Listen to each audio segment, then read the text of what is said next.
Assalamu alaikum wa rahmatullah, j'espère que vous allez bien. Aujourd'hui, la plupart des gens pensent que la véritable richesse est celle de l'argent. En réalité, il est vrai que la richesse peut être une grande bénédiction d'Allah.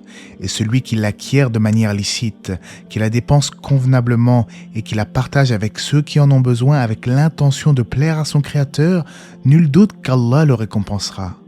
Mais il faut savoir aussi que la richesse matérielle n'est pas la plus grande bénédiction, car peu importe à quel point une personne est riche, elle devra un jour se séparer de cette richesse. Quant aux bonnes actions, voilà une source de bien qui profite à l'individu même après sa mort.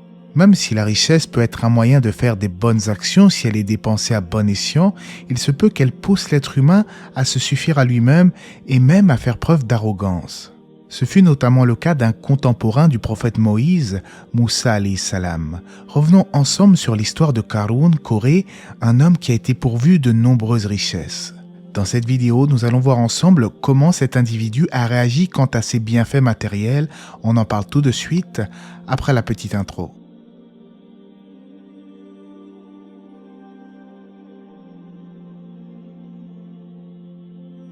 Allah dit dans le Coran, dans le sens du verset au sujet de Qarûn, « En vérité, Corée, Qarûn, était du peuple de Moïse, mais il était empli de violence envers eux.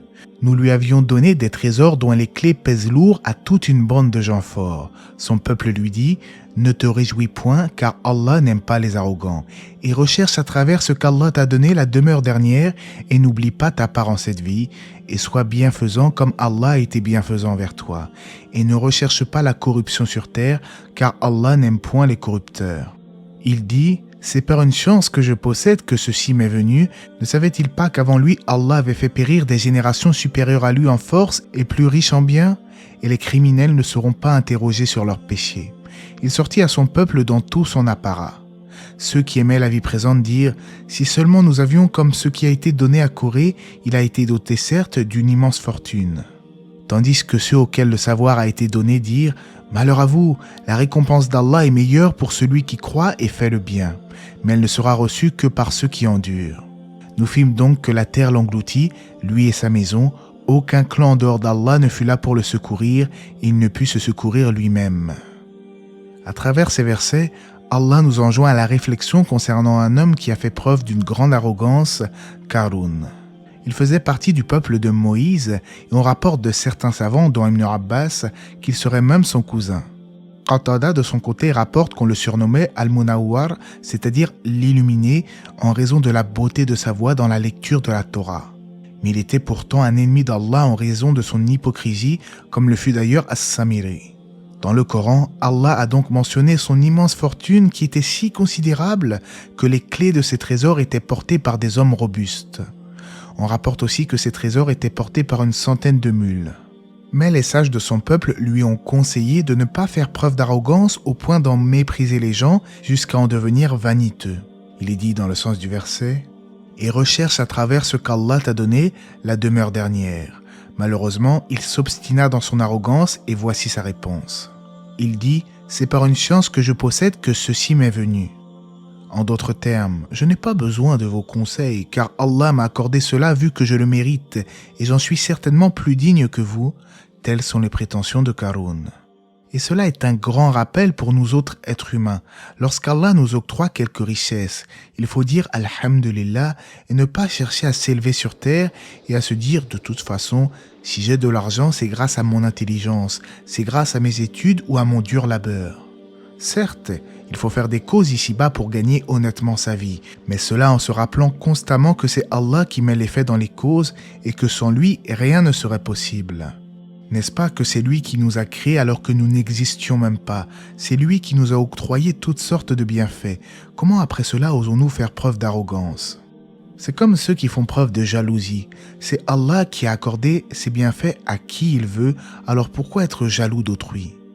Quant à Qarûn, il était connu pour rabaisser les autres et les traiter injustement, tout le contraire de Zulqarnayn, qui lui était reconnaissant vis-à-vis des bienfaits d'Allah, mais je ferai une autre vidéo à ce sujet, Inch'Allah. Comme je le disais, Qarûn jouissait d'une certaine aisance matérielle et s'enorgueillissait au lieu de rester humble et reconnaissant. Pourtant, Allah dit dans le Coran dans le sens du verset, Ne savait-il pas qu'avant lui, Allah avait fait périr des générations supérieures à lui en force et plus riches en biens? Et les criminels ne seront pas interrogés sur leurs péchés. C'est-à-dire qu'Allah le Très-Haut a anéanti parmi les communautés du passé des gens bien plus puissants et qui possédaient plus de biens que Qarûn. D'ailleurs, ces biens ne sont pas forcément un signe qu'Allah l'aime et le soutient, car ce qui rapproche d'Allah, c'est la piété et non ce qu'une personne possède comme possession matérielle. Le Coran nous informe « Ni vos biens ni vos enfants ne vous rapprocheront à proximité de nous, sauf celui qui croit et œuvre dans le bien. » Et dans un autre verset, « Pense-t-il que ce que nous leur accordons en biens et en enfants soit une avance que nous nous empressons de leur faire sur les biens de la vie future? Au contraire, ils n'en sont pas conscients. » Cela démontre clairement que les arguments de Qarûn sont fallacieux et biaisés, à savoir de prétendre que ce n'est que parce qu'il le mérite qu'il a obtenu tant de richesses. Quant à ceux qui affirment que le sens du verset « c'est par une science que je possède que ceci m'est venu » signifie qu'il avait une connaissance de l'alchimie ou une connaissance du nom suprême d'Allah qui exauce l'invocation de celui qui invoque par ce nom, alors tout cela n'a rien d'authentique selon Ibn Kathir. Surtout que l'invocation d'Allah par ses plus beaux noms ne profite qu'aux croyants et comme nous l'avons vu, Qarûn était un hypocrite, ce n'était nullement un croyant.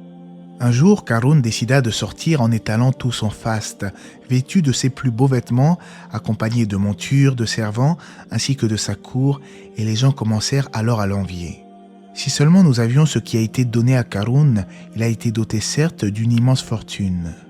Mais ceux parmi son peuple, qui étaient des gens sages et raisonnables, dirent quant à eux « Malheur à vous, la récompense d'Allah est meilleure pour celui qui croit et fait le bien. » Quant à la fin funeste de Qarûn, Allah dit dans le sens du verset « Nous fîmes donc que la terre l'engloutit, lui et sa maison, aucun clan en dehors d'Allah ne fut là pour le secourir, et il ne put se secourir lui-même. » Concernant les détails de l'engloutissement de Qarûn, on rapporte de Ibn Abbas que Qarûn donna de l'argent à une prostituée afin qu'elle se rende vers Moussa alayhi salam, puis qu'elle dise devant tout le monde « Tu m'as fait telle chose et telle chose ». Puis le prophète Moussa a accompli 2 unités de prière, puis lui a demandé à cette prostituée la raison qui l'a poussée à agir de la sorte. Conséquemment, elle avoua avoir été soudoyée par Qarûn. Puis, elle regretta et demanda pardon à Allah. C'est alors que Moussa invoqua Allah à l'encontre de Qarûn et Allah accepta sa demande en révélant « J'ai ordonné à la terre de t'obéir à son sujet. » Puis, Moussa demanda alors à la terre d'engloutir Qarûn et sa maison. Ce récit est rapporté par At-Tabari avec une bonne chaîne de transmission et Allah sait mieux. On rapporte que Qatada a dit qu'il s'enfonce chaque jour un peu plus jusqu'au jour de la résurrection, tandis que d'autres ont mentionné ce hadith concernant Qarûn. Un homme laissait traîner son vêtement et la terre s'ouvrit sous ses pieds. Ainsi, il ne cesse de s'enfoncer dans la terre jusqu'au jour de la résurrection. En effet, dans d'autres hadiths, il est expliqué qu'Allah n'aime pas celui qui laisse traîner son vêtement par orgueil, par vanité. Concernant notre situation à notre époque, les savants ont divergé sur cette question, à savoir est-ce que le musulman qui ne le fait pas par orgueil est concerné par cette interdiction? La plupart d'entre eux sont d'avis que le fait de laisser traîner son habit en dessous des chevilles n'est interdit que lorsque cela est fait par orgueil. D'autres, quant à eux, avancent que cela est interdit dans l'absolu. Pour rappel, si vous avez un avis sur une question religieuse que votre frère en islam ne partage pas, ne l'imposez pas, car chacun recherche la vérité et se disputer ne fait pas partie de l'éthique du véritable croyant.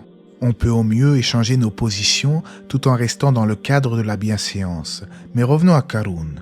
Allah dit à son sujet « Aucun clan en dehors d'Allah ne fut là pour le secourir, et il ne put se secourir lui-même. » Telle fut la fin de cet individu malsain qui avait fait preuve d'arrogance à l'époque du prophète Moïse, Moussa alayhi salam.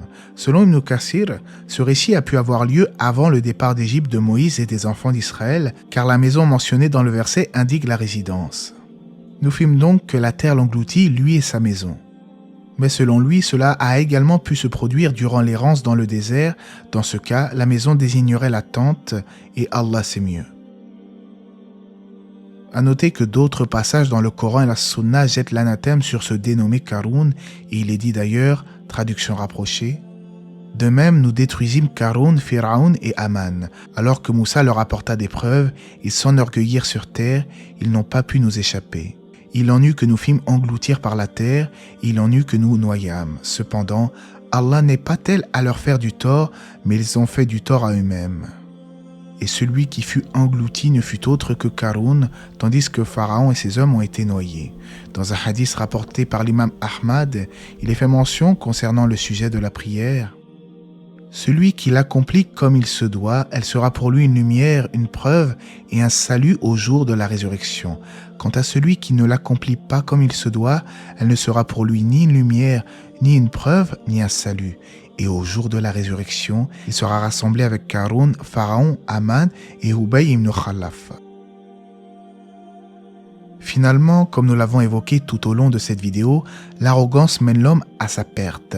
Alors bienheureux l'intelligent qui sait se montrer reconnaissant lorsque Allah lui octroie quelques bienfaits.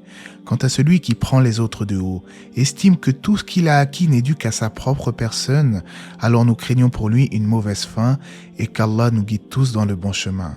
Allah c'est mieux, n'hésitez pas à partager ce rappel, à liker ou à vous abonner, que la paix et les bénédictions d'Allah soient sur le prophète, sa famille et ses compagnons.